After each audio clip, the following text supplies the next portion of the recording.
김윤경의 생생경제.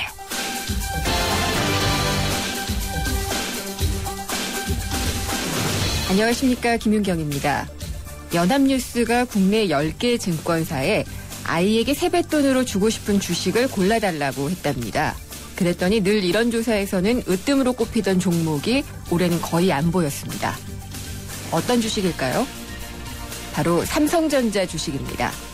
3년 전에 같은 조사를 했을 때는 삼성전자를 추천한 곳이 6곳 이상이었는데요. 이번에는 딱 2군데 증권사에서만 추천을 했다고 합니다. 스마트폰 시장이 이제 성숙기에 접어들었고요. 경쟁도 아주 치열해서 더 이상 큰 성장 동력이 되기 어려울 것이라는 게 이유인 것 같습니다. 얼마 전까지만 해도 삼성전자 주식을 세뱃돈뿐만이 아니라 유산으로 남겨주겠다 이런 얘기도 있었는데 격세지감이라고 해야 될까요? 또 흥미로운 것이 있습니다. 한국전력, 네이버, SM, 롯데칠성 이런 내수 관련주들이 많이 꼽혔다는 겁니다. 경기가 나아질 것으로 보고 있다는 증거겠죠. 설 명절이 지나고 또 날이 따뜻해지면 이제 진짜 경기에 탄력 붙었다 이런 얘기 많이 전해드리고 싶은 바람입니다. 우리 경제 새해 복 많이 받길 바랍니다. 네, 오늘 준비한 소식입니다. 2부에서는 서민들을 위한 올해 임대주택 시장에 대해서 훑어보겠고요. 3부 경제 핫이슈. 받으면 기분 좋지만 또 지하경제를 양성한다. 이런 또 오해 및 또 그런 것들을 사고 있는 상품권 시장을 짚어보도록 하겠습니다. 김윤경의 생생경제 시작합니다. 순수하지만 깊게, 부드럽지만 진하게, 우유에 꼭 맞는 로스팅으로 더 깊은 커피향. 역시 맥심이죠. 우유를 넣어도 향이 깊은 맥심 화이트 골드 커피 믹스.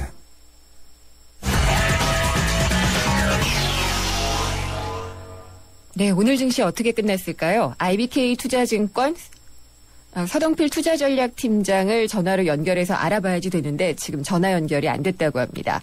오늘 시장 보니까 오전에는 조금 좋은 모습 보였던 것 같고요. 1940선을 회복을 하면서 아마 마감이 된 것 같습니다. 명절을 앞뒀기 때문에 조금 기분 좋은 그런 흐름인 것 같은데요. 지금 전화 연결됐습니다. 서동필 팀장님 안녕하십니까? 예, 안녕하세요. 어디가 다녀오셨어요? 자리에 있었습니다. 네, 근데 왜 전화가 안 됐어요? 아, 그러게요. 예. 예, 깜짝 놀랐습니다. 예, 아직 설날 때도 갈 데는 없습니다. 아, 그러세요? 예. 오늘 그래도 시장 괜찮은 흐름 보였네요? 예, 설 연휴 전까지 좀 시장이 불안정하지 않겠는가라고 예상을 했었는데요. 예. 다행히도 제 예상이 틀렸습니다. 오늘 예. 코스피는 24포인트, 1.26% 올라서 1940선을 단숨 회복했습니다. 코스닥도 5.91포인트, 1.16% 상승해서 515.20포인트에서 마감을 하는 모습을 보여주었습니다. 수급 측면에서 보면 외국인 투자들은 코스피 거래소 시장에서는 200억 원 정도 팔았지만 선물 시장에서 6천 개 가까이 순매수를 해주었고요. 이것이 이제 국내 기관 투자들의 순매수와 힘을 보태면서 지수는 상승 이끌어냈다. 기분 좋게 국내 투시는 1,000억 원, 그다음에 연기금 계열도 한 500억 원 이상 주식을 사주면서 시장 상승을 이끌었다라고 볼 수 있겠습니다. 네. 그런데 조금 이제 불안한 것이 아직까지도 신흥국 위기에 대한 우려가 오늘 FOMC 회의가 또 열리잖아요. 그게 열리고 나면 또다시 또 부각되지 않을까 걱정이긴 해요. 시장에서는 이번 FOMC 미팅에서 이제 양적 완화 규모를 추가로 100억 달러 정도 줄여서 750억 달러에서 650억 달러로 줄일 것이다라고 하는 것이 지금 기존의 전망이기 때문에 이 안에서 해결된다고 하면은 새롭게 출렁일 만한 사안은 없을 걸로 보여집니다. 만일 200억 달러를 추가로 줄인다라고 하면 시장이 요동치겠지만 시장에서 전망하는 수준인 100억 달러를 줄인다라고 하면은 크게 시장이 이 FOMC로 인해서 출렁거릴 일은 없어 보입니다만 여전히 이머징 국가는 계속해서 좀 회색빛 안경을 쓰고 바라보실 필요가 있지 않는가 이런 말씀은 계속해서 드리고 싶습니다. 여전히 이 신중론자의 관점에서 말씀을 해주셨는데 터키가 이렇게 금리를 많이 올릴지 몰랐고요. 인도도 올렸고 앞으로 또 남아공이라든지 이런 데도 또 올릴 것이다 이런 얘기가 있는데 이런 금리 인상 러시가 가져올 효과는 또 어떻게 봐야지 될까요? 경제 상황이 좋아서 네. 이 돈의 값어치가 올라가기 때문에 금리를 올린다라고 하면은 뭐 상당히 좋은 현상이겠지만 예. 급격히 하락하고 있는 자국의 통화를 방어하고 또 이 물가 부담으로 인한 경제 훼손을 방어하자라는 차원에서 금리를 올리는데 이것도 또 비정상적인 수준으로 급격하게 올리고 네. 있기 때문에 이거는 여전히 이머징 국가들에 대해서는 뭐 부정적일 수밖에 없다 이렇게 보는 것이 뭐 분명히 교과서적인 해석이기 때문에 네. 야, 뭐 말씀하신 것처럼 터키는 뭐 거의 한 7%포인트 가까이 네. 일일물 금리를 올렸고요. 뭐 인도도 그랬고 뭐 웬만한 나라들 금리 다 올리고 있는데 이 시그널은 좋아서 올리는 게 아니라 어쩔 수 없이 올린다라고 봐야 되기 때문에 이것은 여전히 시장에는 불편한 현상이다라고 네. 보시는 게 원론적인 해석이다라고 말씀드릴 수 있겠습니다. 아무래도 그렇게 봐야지 되겠죠. 극약 처방이죠. 예, 이거 말씀드린 것처럼 뭐 하고 싶어 하는 것이 아니라 네. 어쩔 수 없이 하는 거라 그러면 네. 이거는 분명히 좀 색안경을 끼고 봐야 될 사안들이다 이렇게 보고 있습니다. 네. 그리고 오늘 좀 전체적으로 올랐지만 또 눈에 띄는 움직임을 보인 종목이 있을 것 같은데 업종이나 종목은 어땠습니까? 기계 쪽 의외로 생각보다 좋았습니다. 네. 중국에서 좀 우려가 나왔지만 중국이 결국은 뭐 쉽게 표현하면 땅을 파는 일은 어쩔 수 없이 할 것이다. 예. 그러면 중국으로 향하는 기계 부품들의 수출은 뭐 이어질 것이다라는 기대감이 상당히 유효했고요. 통신업은 뭐 어제도 올랐지만 오늘도 계속해서 이 부정적인 여파들을 많이 덜어냈으니까 계속해서 좋아질 수 있다라는 기대감, 뭐 이런 것들이 팽배했다라고 보여집니다. 그 외의 것들 뭐 시장에서 수급에 따라서 움직였기 때문에 특이할 만하다라고 말씀드릴 부분은 없겠지만 기본적으로 기계 업종에 대한 강세, 그리고 건설업종 많이 오르다가 또 급격히 조정을 받았는데 2013년도에 부정적인 것들 많이 덜어냈다. 2014년도에는 좋을 것이다. 이런 뭐 기대감 반영되면서 올랐기 때문에 기계, 건설, 그다음에 통신업 이 세 업종이 좀 좋은 업종이었다라고 말씀드리고 싶습니다. 근데 반면에 삼성전자가 축으로 되어 있는 전기전자 여전히 뭐 시장을 주도하지 못하고 있고 시장의 발목을 잡는 꼴이기 때문에 전기전자 업종은 이런 상승장에 편승하지 못하고 뭐 아쉬움을 남겼다 이렇게 보시면 좋을 것 같습니다. 네, 오늘 뭐 세뱃돈으로 주고 싶은 주식을 꼽으라고 했는데 삼성전자가 많이 빠졌기도 하더라고요. 예. 삼성전자로 세뱃돈 주는 것 글쎄요, 뭐 추석에는 혹시 모르겠지만 당분간은 뭐 삼성전자를 가지고 세뱃돈 주기는 좀 쉽지 않아 보입니다. 추석으로 한번 좀 기대를 해보겠습니다. 새해 복 많이 받으십시오. 예, 새해 복 많이 받으십시오. IBK 투자증권 서동필 투자전략팀장이었습니다.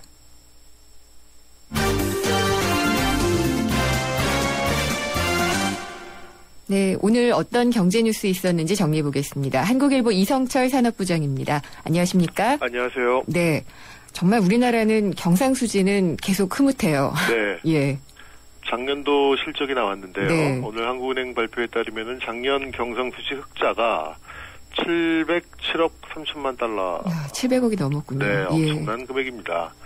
종전 사상 최고치가 이제 그 전년도 2012년이었는데 그때가 480억 달러였습니다. 그때도 어마어마했었는데 그걸 무려 1년 사이에 226억, 227억 정도나 늘렸습니다. 증가율로 따지면 무려 47%에 달하는 건데요. GDP 대비 흑자 규모가 한 6%쯤 된다고 합니다. 그러면은 이거는 독일, 전통적인 이 경상수지 흑자 강국인 이 독일이라든가 또 원유를 수출하는 중동 국가 이런 나라들하고 비슷할 정도로 큰 흑자라고 봐야 될 것 같습니다. 원래 예상은 당초에 한국은행이 전망할 때는 한 250억 달러 정도 흑자로 봤었습니다. 근데 뭐 707억이니까 무려 애초 예상치보다 한 3배에 가까운 어마어마한 금액이 나왔는데 상품 수지 쪽에서 우선 제일 많이 흑자가 났죠. 607억 달러 흑자가 났고요. 수출이 5,709억 달러, 그래서 전년 대비 3%좀 늘었고 수입은 5,102억 달러, 오히려 전년 대비 0.8%좀 줄었습니다. 그래서 한 600억이 넘는 흑자가 났고 서비스 쪽에서도 서비스 수지에서도 60억 달러 정도 흑자가 났는데 아마 여러 가지 이유가 있을 겁니다. 일단은 뭐 여러 가지 환율이라든가 경기 침체 뭐 이런 악재에도 불구하고 수출 자체가 잘 된 측면이 있고요. 네. 수입 쪽에서는 뭐 내수가 부진해서 좀 약간 불황형 흑자 그런 측면도 있습니다만 무엇보다 이 원유 가격, 국제 원유 가격이 많이 안정되어 있었던 것이 아마 이 수입을 상대적으로 크게 안 늘리는 그런 영향을 줬던 것 같습니다. 그래서 결국 700억 달러 넘는 흑자가 났는데 사실 뭐 적자가 나는 것보다 흑자가 나는 게 당연히 좋죠. 네. 당연히 좋은데 근데 하지만 경제 현상이라는 게 모든 게 공짜는 아니고요. 700억 달러 넘는 흑자가 나면 또 거기에 따르는 여러 가지 또 비용이 있습니다. 대표적인 것이 이제 그 환율의 절상 압력이 커진다는 그런 측면이 있고 그렇기 때문에 모르겠습니다. 올해는 아마 작년만큼 안 날 거예요. 왜냐하면 경기가 좀 아무래도 좋아지다 보면은 수입 수요가 많이 늘기 때문에 수입 쪽이 늘어서 흑자가 아마 뭐 작년만큼은 아니겠지만 그래도 올해도 기본적으로 한 뭐 300억 달러 이상의 흑자는 나지 않을까 그렇게 예상이 됩니다.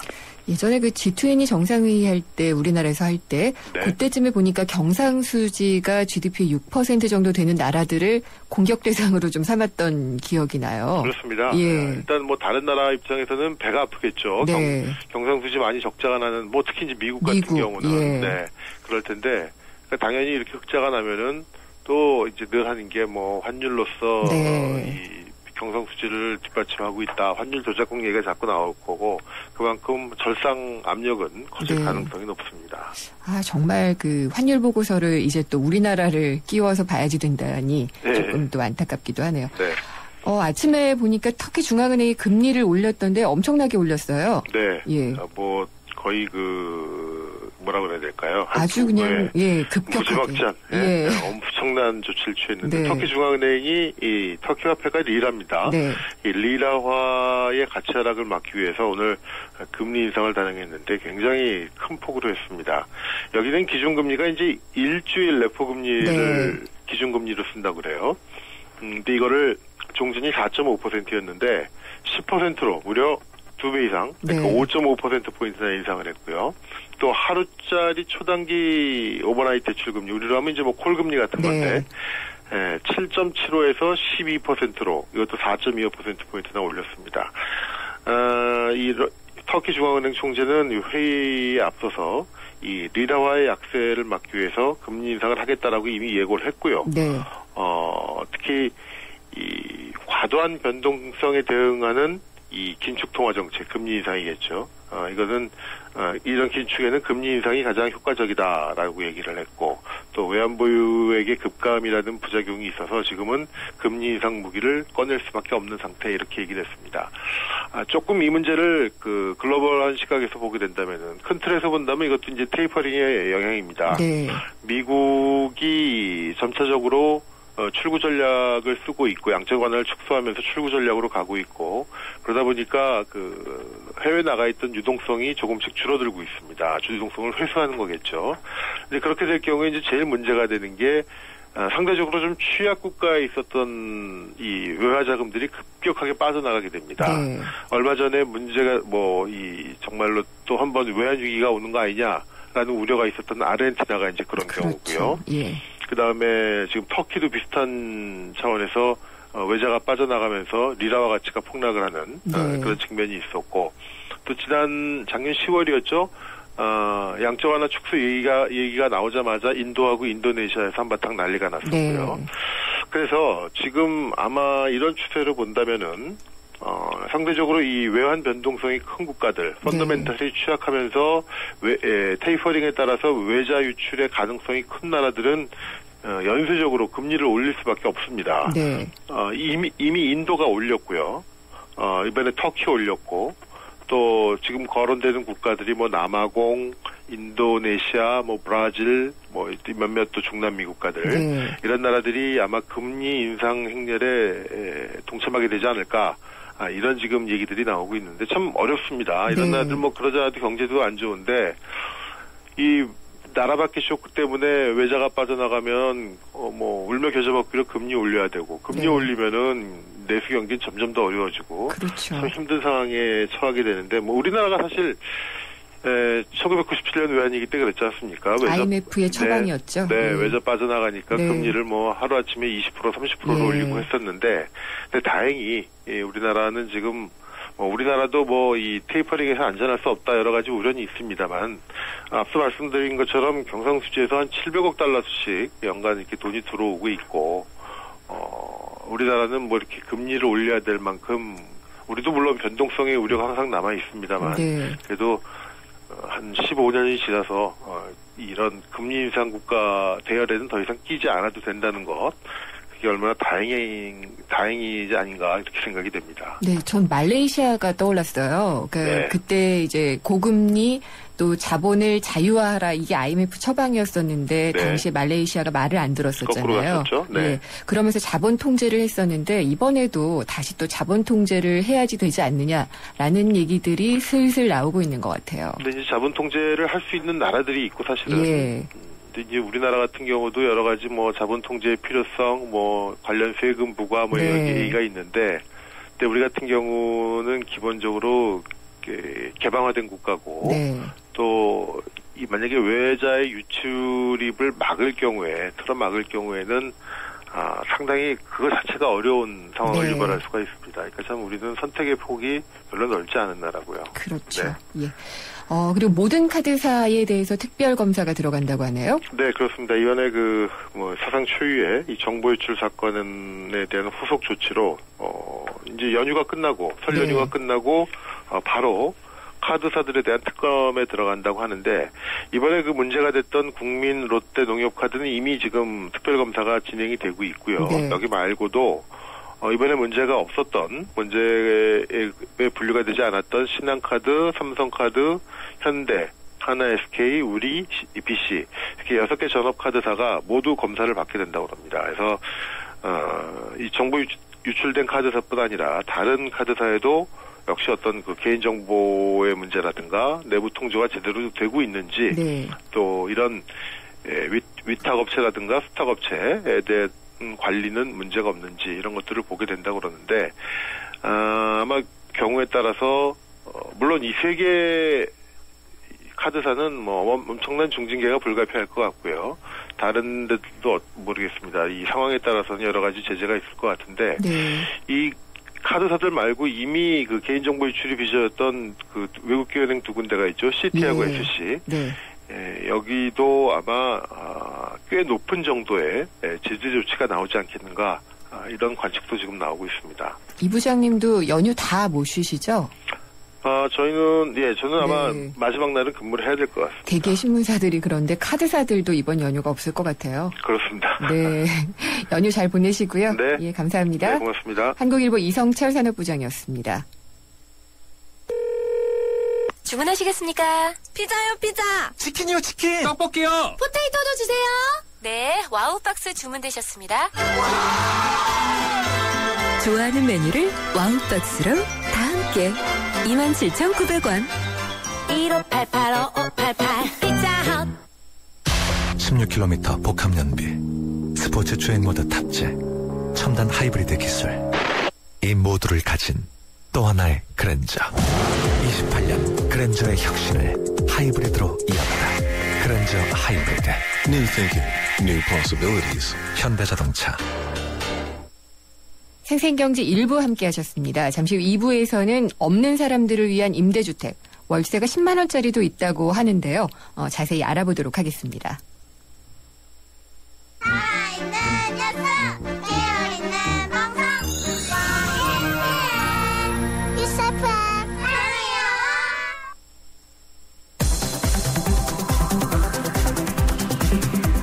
한 걸음 더 경제와 가까워지는 오후, 김윤경의 생생경제.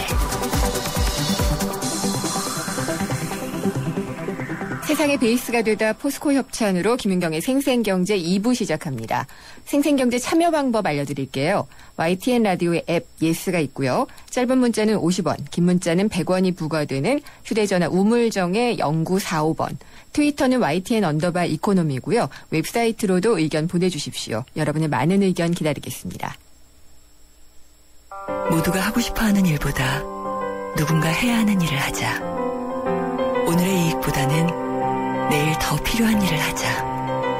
함께할 때 더 큰 가능성을 창조할 수 있기에 함께 더 멀리 내일을 키우는 에너지 한화. 산에 오를 때면 눈앞이 하얘지고 막막해지는 순간들이 있다. 하지만 나 주상욱은 절대 물러서지 않을 것이다. 에코로바와 함께라면 내 방식대로 산을 즐길 수 있으니까 너의 방식대로 산을 즐겨라. 기표의 에코로바. 태연이 전하는 촉촉함의 비밀. 보습의 여왕 시어버터에 100도씨 고온 스팀을 더하면 48시간 스팀 보습. 네이처 리퍼블릭 모이스트 스팀 크림. 피부 속까지 스팀 보습하세요. You are the nature, Nature Republic. 김인경의 생생경제. 내 집, 그리고 주거 안정, 서민들에게는 정말 삶의 질을 좌우하는 큰 관건입니다. 그런데 이 서울시가요, 월세가 10만 원대인 재개발 임대주택을 2,600채를 푼다고 합니다. 이렇게 되면은 조금 숨통이 트이는 건지 잘 모르겠는데 뉴스핌의 이경호 사회부동산부장 전화로 연결해서 자세히 알아보도록 하겠습니다. 안녕하십니까? 예, 안녕하세요. 네. 이렇게 또 전화로 뵈니까 또 색다른 느낌인데요. 네네. 네. 이 월세가 10만 원인 임대주택, 이게 처음인가요? 아니면 작년에도 있었나요? 올해 새로 도입된 건 아니고요. 네. 기존에 서울시에서 지속적으로 하던 임대주택입니다. 이게 지금 이 주택은 이제 재개발 임대주택이라고 불리는데요. 재개발 지역이라고 하면 지금 뉴타운으로 많이 알려져 있는데, 낡은 집을 허물고 새로 짓는 지역인데, 그들 지역에서 살던 세입자들이 갈 곳이 없어지지 않습니까? 그래서 네. 그 사람들을 위해서, 그분들을 위해서 만들어 놓은 임대주택입니다. 가격이 상당히 저렴해요. 근데 이렇게 저렴할 수 있는 어떤 배경이 있는 건가요? 일단은 서울시 박원순 시장이 시장으로 되시고 나서 서민들을 위해서 여러 가지 주거복지 정책을 많이 추진했습니다. 그 중에서 이제 대표적인 게 임대주택의 공급인데요. 네. 그래서 서울시 재개발 지역에서 보통 새로 아파트를 짓게 되면은 일반 분양주택이라고 그래가지고 아파트를 많이 짓게 되는데, 그거를 적어도 늘어나는 땅의 50%는 임대주택으로 짓도록 한다든지 이런 정책을 시행을 했습니다. 네. 그래서 임대주택 양을 늘려서 사람들한테 저렴하게 공급하고자 하는 취지로 해서 저렴하게 공급하게 되는 거고요. 또 하나는 이들 재개발 임대주택은 크기가 다소 좀 작습니다. 우리가 보통 네. 중소형주택이라고 말하는 85제곱미터짜리 아파트에 비하면 한 3분의 1 정도밖에 크기가 안 되거든요. 그래서 이제 자연스럽게 건설 비용이 낮아지니까 저렴하게 공급할 수 있는 것 같습니다. 아, 그렇군요. 그러면 네. 이게 서울에만 풀리는 건가요? 일단은 재개발 임대주택이기 때문에 재개발 지역에서 공급이 되기 때문에 지금 네. 현재는 서울시에서만 발표를 하고 있고요. 예. 지금 경기도에서도 보면은 낡은 도심을 허물고 다시 하는 재개발 사업들이 속속 추진이 되고 있습니다. 이들 지역은 아직은 서울시만큼 이렇게 활성화되지 않았는데요. 앞으로 네. 많이 공급이 될 것으로 보이고 있습니다. 그러면은 이 월세 10만 원짜리 임대주택을 신청을 하려면 자격 요건이 네네. 또 까다롭지 않을까 싶은데 어떻게 되나요? 네, 일단 말씀드린 대로 이 재개발 임대주택이기 때문에 재개발 네. 세입자에게 우선 공급이 됩니다. 예. 그러니까 재개발 세입자가 공급하는 주택보다 많아버리면, 신청하는 사람이 많아버리면은 일반 사람들은 이제 입주 자격이 주어지지 않는 거고요. 예. 만약에 이제 집이 남게 되면은 도시 근로자 평균 가구 소득의 70% 이하, 즉 만약에 3명 이하의 가구라면은 약 224만 원 정도가 되는데요. 그 소득이 이하가 되는 사람들이 무주택자가 1순위로 신청을 할 수가 있습니다. 네. 그런데 이제 이렇게 소득부분만 있는 게 아니라 저희가 이제 보통 보면은 정부에서 정해놓은 세대주의 나이나 분유한 가족 수, 서울시 거주 기간, 그다음에 청약 납입 횟수 이런 것들, 한부모 가족인가 아닌가, 네. 국가 이탈 주민인지 이런 사회 취약층인가 아닌가에 따라서 가점을 부여하게 됩니다. 경쟁이 됐을 때는 그런 분들이 먼저 들어가게 되는 거죠. 그렇군요. 네. 근데 이게 어디서 알아봐야 되나요? 서울시나 여기서만 알아봐야 되나요? 서울시에서는 이제 정책을 만드는 부서이고요. 예. 실행하는 부서는 공기업인 SH공사가 담당을 합니다. 네. 예. 네, 그래서 6월 달쯤에 입주자를 한번 뽑고요. 그다음에 12월 달에 한번 뽑고 2차례에 걸쳐서 뽑을 것으로 보이고 있습니다. 네. SH공사에 문의를 하시면 되겠습니다. 그렇군요. 근데 어쨌든 이런 임대주택이 나온다는 거는 기분 좋은 일인 것 같은데 올해 국민 임대주택 공급량 같은 경우에 전체적으로 조금 줄지 않았나요? 네, 그 국민임대주택은 지금 중앙정부에서도 하고 있고요. 중앙정부에서 LH공사라는 곳을 통해서도 공급을 하고 있고, 그다음에 각 그 지자체에서도 하고 있습니다. 근데 지방의 경우에는 재원이 충분하지 못하기 때문에 이게 많은 그 비용이 들어가는 임대주택을 많이 짓고 있지는 않고요. 서울시는 이제 많이 짓고 있는데요. 올해 공급되는 물량이 1,700여 가구 정도 됩니다. 근데 이 물량은 지난해에 비하면은 많이 줄어든 거죠. 지난해에 비교하면 약 한 45% 정도밖에 되지가 않습니다. 절반 정도죠. 네네, 네, 그렇습니다. 근데 이렇게 많이 줄어들게 되면은 또 서민들의 집 구하기, 거주 안정성이나 이런 것들이 좀 많이 떨어지지 않을까 싶어요. 네, 일단 이 국민임대주택은 임대료가 약 한 20만 원 내외거든요. 굉장히 저렴합니다. 그래서 인기가 많습니다. 대부분 경쟁률이 4대1, 5대1이 넘어가게 되는데요. 그래서 인기가 많은데 이번에 공급하는 물량을 또 살펴보면 전용 면적으로 기준해서 한 사람만 정도만 살 수 있는 소형주택이 700가구 정도나 됩니다. 그러니까 약 한 1000가구 정도밖에 안 되죠. 2명에서 3명 정도 가족이 들어갈 수 있는 집은 오히려 줄어들게 돼서요. 경쟁이 굉장히 치열하게 되고 그렇게 되면은 아무래도 그 서민의 주거 안정 부분은 그 서울시에서 예상하는데 당초 그걸 목표로 맞추기 힘들지 않을까 그렇게 생각이 되고 있습니다. 시프트 같은 경우에도 많이 준다고 하지 않나요? 장기 전세주택이죠. 시프트는 지난 그 오세훈 시장 때 도입한 전세주택인데요. 장기 동안 오랫동안 살 수 있는 전세주택인데 저렴하게 살 수 있도록 만든 건데. 이게 이제 서울시가 공급하는 게 올해의 경우에는 85% 정도 줄어들게 됩니다. 그러면 자연스럽게 이 국민임대주택으로 사람들이 쏠리게 되고 그런 경쟁이 더 치열하게 되겠죠. 그렇게 되겠네요. 그리고 임대주택 하면은 이렇게 다들 대충은 아는데 이게 굉장히 좀 다른 면들이 있잖아요. 국민임대주택이 있고 요즘에는 좀 얘기가 잘 안 됩니다만은 영구임대주택도 있고요. 또 공공임대가 있는가 하면 민간임대도 있는데 지금 요것들을 간략하게 좀 구분을 해주시면 좋을 것 같아요. 네, 사실 임대주택의 종류를 얘기를 하면은요 한 10여 가지가 넘습니다. 이거를 아마 그러니까 일목요연하게 알고 설명하실 분들이 거의 없을 거라고 보이는데 지금 이제 일단 정부에서 공급하는 거는 공공임대주택과 국민임대주택, 영구임대주택 이렇게 세 가지로 일단 나눌 수가 있겠습니다. 공공임대주택은 예전에 저희가 5년 동안 살다가 5년 뒤에 자기 주택으로 이제 전환시키는 임대주택인데 그게 10년으로 늘어나서 이제 5년 임대주택이 있고요. 그다음에 국민임대주택은 30년 동안 장기간 살게 됩니다. 보통 대부분 소형인데 임대료는 한 30만 원 정도 되고요. 그다음에 영구임대주택은 한때 이게 없어졌었거든요. 이거는 그 기간이 보통 50년 정도 되기 때문에 한 세대뿐만 아니라 두 세대까지도 살 수 있는데 다시 정부가 부활시켜서 공급을 하게 됩니다. 그리고 민간 임대주택이라고 하면은 그 민간 사업자들이 그 임대사업자로 등록을 해서 임대주택을 공급하는 거 이건 사적인 계약에 의해서 되는 임대주택이고요. 그다음에 또 정부에서 이제 분납 임대라고 그래서 임대주택에 일정 임대료를 냈다가 나중에 그 최종 10년 후에는 이제 소유권을 이전하는 그러니까 그 주택의 가격을 나눠내는 그런 분할 임대주택도 있고요. 이렇게 다양한 형태가 존재하고 있습니다. 그리고 이 젊은 신혼부부나 대학생들 이런 사람들의 주거 안정을 위해서 하겠다는 게 행복주택이잖아요. 이 행복주택의 계획도 상당히 많이 줄었던 걸로 알고 있어요. 네네. 행복주택은 지금 각 새로운 정부가 들었으면 그 주거복지를 위해서 하나의 아이템, 그러니까 슬로건을 내세우고 그 특별한 주택 공급을 하나씩 개발해 왔거든요. 그게 이제 노무현 정부 때 국민임대주택이었고, 그다음에 이제 지난 정부 때는 이제 그 보금자리 주택이라고 해서 만들었었고요. 이번에 이제 박근혜 정부에서는 이제 행복주택이라고 만들었습니다. 행복주택은 기존의 그 철도변이라든지 그 그러니까 그 많이 사용하지 않은 공공용지를 그쪽에다가 아파트를 드리는 것들인데요.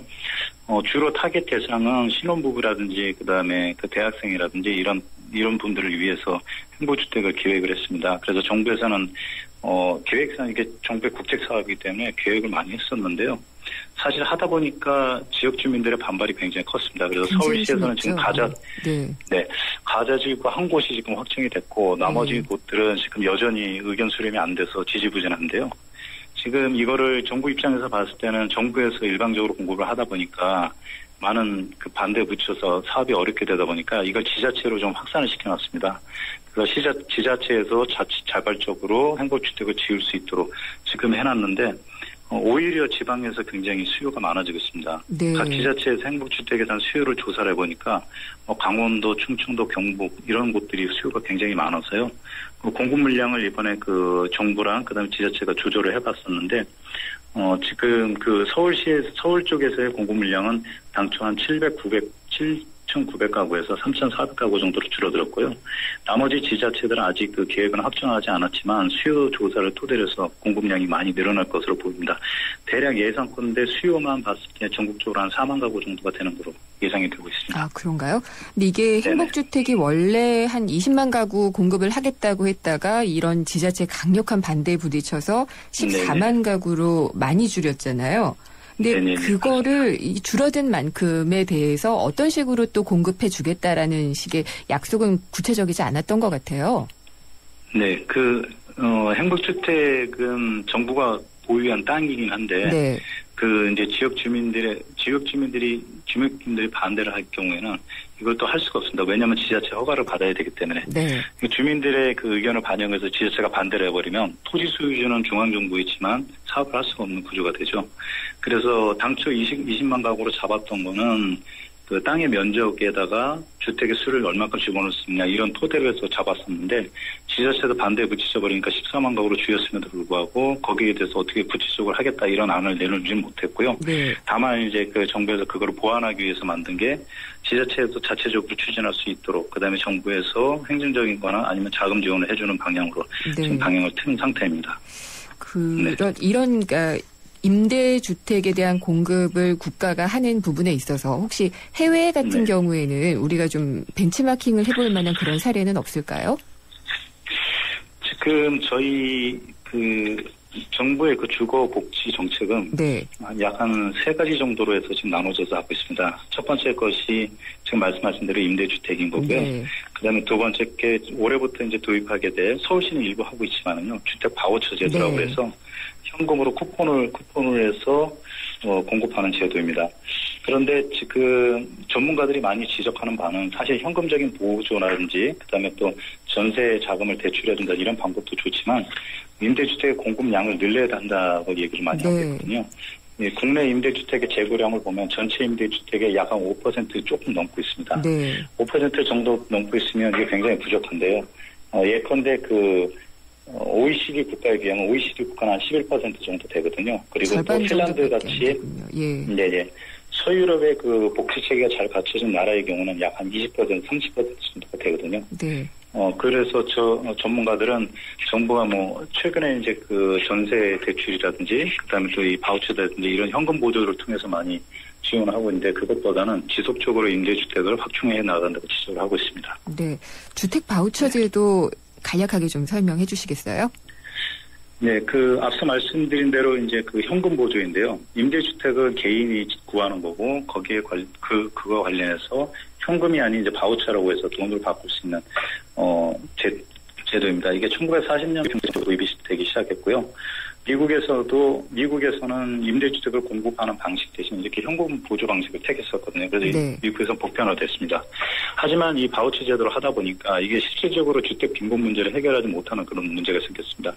바우처 쿠폰을 갖고 주택 비용을 사용하는 대신 다른 물건을 사서 바꿔서 한다는 이런 문제가 발생을 해서 미국에서도 지금은 그 바우처와 함께 공공 임대주택을 공급하는 방향으로 정책을 방향의 선회를 좀 검토를 하고 있고요.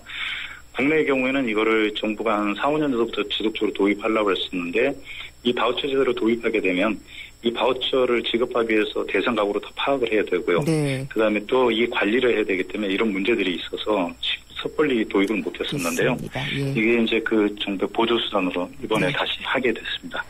그리고 이 부장님 제가 사실 궁금한 거는 공공임대가 많이 늘어나서 이제 서민들의 주거 안정이 되는 것도 좋겠지만은 전셋값이 좀 내려갔으면 좋겠는데 그렇지 못하잖아요. 근데 전셋값 올라도 사람들은 집을 안 산다 그래요. 이유가 뭘까요? 생각해보면 몇 가지 이유가 있겠지만 가장 대표적인 것은 아무래도 그 향후 집값에 대한 불안감이 아닐까 생각이 네. 듭니다. 왜냐하면은 집이라는 것은 주거의 수단이기도 하지만 재산과 관련 재산의 관리 수단이기도 하거든요. 네. 보통 일반인들은 대부분 대다수의 사람들은 집을 구할 때, 집을 살 때 이게 주거 편의성만 따지는 게 아니라 이게 향후 집값 손해나는 건 아닌지를 반드시 따지게 되거든요. 그렇죠. 그런데 예. 지금 사람들 사이에서는 심리가 집을 샀을 경우에 집값이 떨어지지 않고 지속적으로 상승하겠다는 그런 기대 심리가 없기 때문에 아무래도 오히려 더 전세로 그냥 눌러앉게 되지 않을까 네. 그렇게 보입니다. 네. 그런 부분이 참 개선이 됐으면 좋겠는데 말입니다. 네네. 예, 오늘 말씀 네. 감사합니다. 네, 고맙습니다. 예, 뉴스핌의 이경호 사회부동산 부장이었습니다.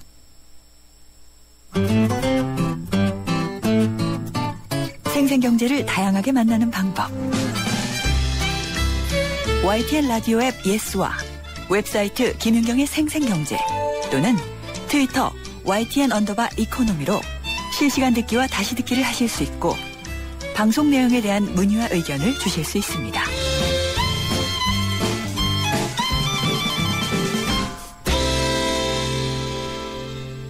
살림살이 나아지는 여심 잡는 경제 시간입니다.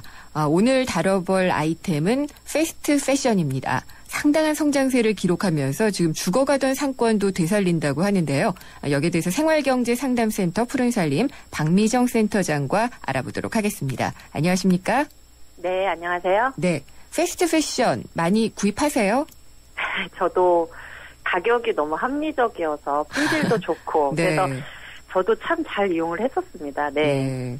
그런데 이제 많이들 사기는 하지만 또 이게 모르겠어요. 이게 인기를 끌고 있는 비결이 그냥 가격만일까요? 일단은 저는 가격적 요소가 컸던 것 같은데 통계를 봐도 가격적인 메리트가 제일 크게 나와요. 그런데 아무래도 젊은 층들이 이제 요거를 이용하는 친구들이 이제 아무래도 20대 초반이 이렇더라고요. 네. 무엇보다 중요하게 생각하는 게 트렌드. 네. 그러니까는 이제 빨리 어떤 여배우가 뭐 스트리트 패션에 뭘 입고 나왔다 하면은 네. 거의 3, 4일 만에 이거를 똑같이 반영을 해서 옷이나 액세서리가 그대로 매장에 나와버린다고요. 그렇더라고요. 예. 그러니까 이렇게 재빨리 유행을 반영하는 것에 비해서 옷의 품질도 좋고 값도 저렴하고 하니까 아무래도 여기에 많이 이제 기대에 부응하는 점이 있었던 것 같습니다. 네. 근데 어떻게 이렇게 빨리 만들어낼까요? 이게 패스트 패션을 다른 말로 SPA 브랜드 혹은 스파라고도 읽기도 하더라고요. 네. 옷을 직접 기획 생산하고 유통망까지 자체적으로 갖고 또 매장까지 본인들이 다 라인으로 가지고 있어서 생산, 유통, 판매를 통합적으로 이렇게 하는 것을 SPA 시스템이라고 해요. 네. 근데 이제 이런 회사 틀을 가지고 있는 몇몇 브랜드들, 유명한 브랜드들이 있죠. 예. 이를 통해서 이제 여러 가지를 대량으로 생산한다기보다 다품종을 소량 생산하는 시스템이에요. 그러다 보니까 이렇게 유행에 따라서 신속한 대처가 가능하고요. 다양한 아이템을 소량으로 빨리 만들어서 회전시키니까 최신 유행의 옷을 비교적 저렴하게 유통시킬 수도 있고 재고 부담도 줄이고 네. 1, 2주 단위로 신제품을 소량 생산한 것은 또 남긴 것은 또 폐기 처분을 하는 전략을 씀으로써 상품의 희소성도 지키고 하는 여러 가지 시스템들이 맞물려 있더라고요. 예, 마지막 부분 공감하는데 어떤 브랜드 같은 경우에는 그 인기 사이즈는 금방 나가는데 절대로 다시 채워넣지 않기 때문에 지금 사라라는 그런 메시지를 계속 주더라고요. 네, 맞습니다. 예. 근데 이게 합리적인 소비라고 할 수는 있을 텐데, 정말 우리가 또 간과하고 있는 이 패스트 패션의 이면이 있잖아요. 네, 사실은 저도 모르고 있다가 2012년 4월 달에 이제 방글라데시에 있는 라나 플라자라고 하는 의류 공장이 무너지는 사고가 있었죠. 여기에서 한 1127명의 어린 소녀들과 여성들이 이제 목숨을 잃게 되는 끔찍한 사건이었는데요. 이 공장, 옷 공장이 바로 이 SPA 브랜드의 엄청난 물량과 그 짧은 납품 기한을 맞추기 위해서 단돈 이제 260원 정도의 시급을 받으면서 이 안전관리도 전혀 되어 있지 않은 낡은 건물에서 그렇게 쉴 새 없이 옷을 만들어냈다는 사실을 처음으로 알게 된 거죠. 네. 그래서 이 뉴스가 이제 벌어지면서 사람들이 굉장히 놀랐던 겁니다. 그 새 옷을 구입하고 합리적인 가격에 사고 유행에 맞춰서 살 수 있고 이런 나의 소비의 행복 뒤에 이런 노동 착취, 조치가 있었어야만 됐었을까. 네. 유행도 좋고 뭐 저렴하고 합리적 소비 다 좋은데 이렇게까지 사람들이 희생되어야만 하는가에 대해서는 소비자들이 굉장히 불편한 마음을 갖게 됐어요. 네, 그러니까 내 기분 전환하려고 2, 3만 원짜리 옷 하나 사고 금방 또 실증 난다고 버리고 할 때 거기에는 이런 정말 방글라데시 의류 공장에는 아이들이 많더라고요. 네, 어린 친구들이 많았던 거죠. 이 아이들이 정말 졸린 눈을 비벼가면서 안전장치도 안 돼 있는데 그렇게 만들고 있었다는 걸 알게 되니까 저도 참 그렇더라고요. 네, 맞아요. 근데 옷값이 싸지니까 사실 쉽게 살 수 있어요. 네, 맞아요. 어디서 조사를 했는데 아무래도 가격이 저렴해지고 이런 유행에 민감해지면서 이를 선호하는 평균 연령대가 아까 잠깐 말씀드렸지만 21.4세, 즉 20대 초반이더라고요. 근데 1년에 78벌의 옷을 사고 일주일에 1.5회 정도 쇼핑하는 패턴을 보였다고 하는데요. 엄청난데요? 예. 양이 엄청납니다. 1년에 78벌이면요. 그러니까요. 그만큼 이제 이게 쉽게 샀다가 쉽게 입고 버려지는 옷의 양이 엄청나다는 건데요. 우리나라에서는 한 해 동안에 약 7만 2천 톤, 1kg 청바지 약 6,400만 장에 해당되는 양의 의류가 지금 폐기되고 있다고 합니다. 아, 그렇군요. 예. 사실 사람 마음이 그래요. 비싸게 산 옷은 막 애지중지 관리하고 자기 아껴 입게 마련인데요. 이렇게 저렴하게 산 것은 이번 겨울만 입고 그냥 버릴 건데 뭐 이렇게 살 수 있는 정도의 가격이라는 거예요. 그 환경 오염에도 이게 영향을 미치게 되잖아요. 예, 물건 이야기라는 책으로 되게 유명한 책이 하나 소개가 됐는데요. 이렇게 의류를 대량 제조하는 과정에서 발생하는 환경 오염 굉장히 심각하다 해서 청바지 한 벌 만드는데 1,500리터의 물이 소비되고 연화를 재배하기 위해서는 엄청난 농약과 살충제가 사용되고 하는 그런 실태들이 사실 인터넷을 통해서 많이 이렇게 서로 공유가 되고 있습니다. 네. 그런데 제가 정말 외국에서 이 브랜드의 옷을 샀을 때는 그렇게 비싸지 않았는데 우리나라에 들어와서는 왠지 고급스러운 이미지를 풍기면서 더 비싸게 받는 느낌을 받았어요. 그게 또 이제 우리 소비자들을 굉장히 화나게 하는 이유죠. 네, 화났어요. 예. 네. 사실 어디서 또 패션 마케팅 연구실에 조사를 한 바에 의하면 자라 같은 이제 브랜드인데요. 이게 이제 한국 평균 판매 가격 10개, 대표 10개 상품의 한국 판매 가격이 미국보다 25%나 높은 결과가 나타났습니다. 그랬죠, 예. 이 왜 그럴까 대체? 이렇게 해서 호객님이라는 말도 쓰더라고요. 호구 고객님 해가지고 이렇게 정말 이렇게 비하하는 말인데요. 이 패스트 패션이 이미 성숙기에 접어들은 유럽이나 북미에서는 이제 안정적 가격 전략을 펴고 있는데 아시아나 동유럽처럼 이제 선풍적인 인기를 지금 끌고 있는 성장하고 있는 곳에서는 메스티지라고 해서 대중명품 브랜드처럼 포지셔닝을 하려고 한다는 거예요. 그런데도 이걸 알면서 만약에 이렇게 지금 승승장구 잘 팔리고 있다라고 한다면 이거는 뭐 할 말이 없는 거 아닙니까? 정말 우리를 호구로 보는 것 같다는 생각이 좀 드는데 그렇다면 이 패스트 패션에 대한 여러 가지 점들을 우리가 알았는데 그럼 소비자들이 좀 명심을 해야지 될 것이라고 하면 어떤 것들이 있을까요? 이 가격 정책에 대해서 이제 한 번쯤 다시 생각해 볼 문제인 것 같아요.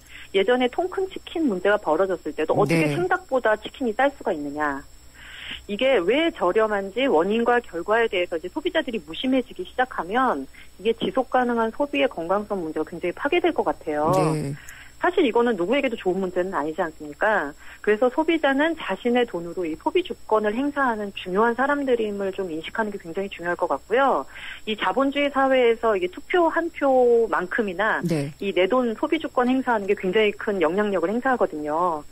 이 패스트 패션에 대항해서는 이 슬로우 패션이라는 모토가 지금 나오고 있습니다.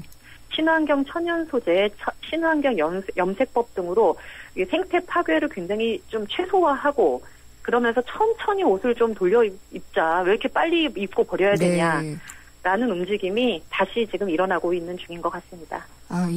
우리나라에서 좀 가격을 높게 받고 있는 이 브랜드는 소비자에 대한 인식이 좀 자라야 되지 않을까라는 생각을 좀 해봤습니다. 그러게요. 오늘 말씀 감사합니다. 네, 감사합니다. 생활경제상담센터 푸른살림 박미정 센터장이었습니다. 순수하지만 깊게, 부드럽지만 진하게, 우유에 꼭 맞는 로스팅으로 더 깊은 커피향. 역시 맥심이죠. 우유를 넣어도 향이 깊은 맥심 화이트 골드 커피 믹스. 잠시만요. 내곡신용장 매입 추심 전자 알고 가시게요. 뭐 개설 통지에 이어 매입 추심까지? 내곡신용장 전체 업무를 빠르고 편리하게 검색창에 전자내곡신용장을 치세요. 늦기만 하니까. 2월부터는 내곡신용장 업무는 이제 은행 가면 안 돼.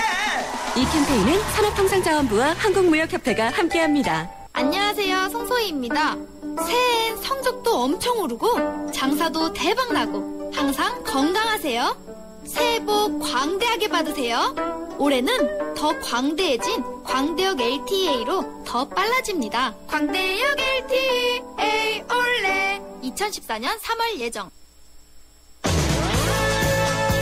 내시 뉴스 듣고 생생경제 3부에서 만나겠습니다.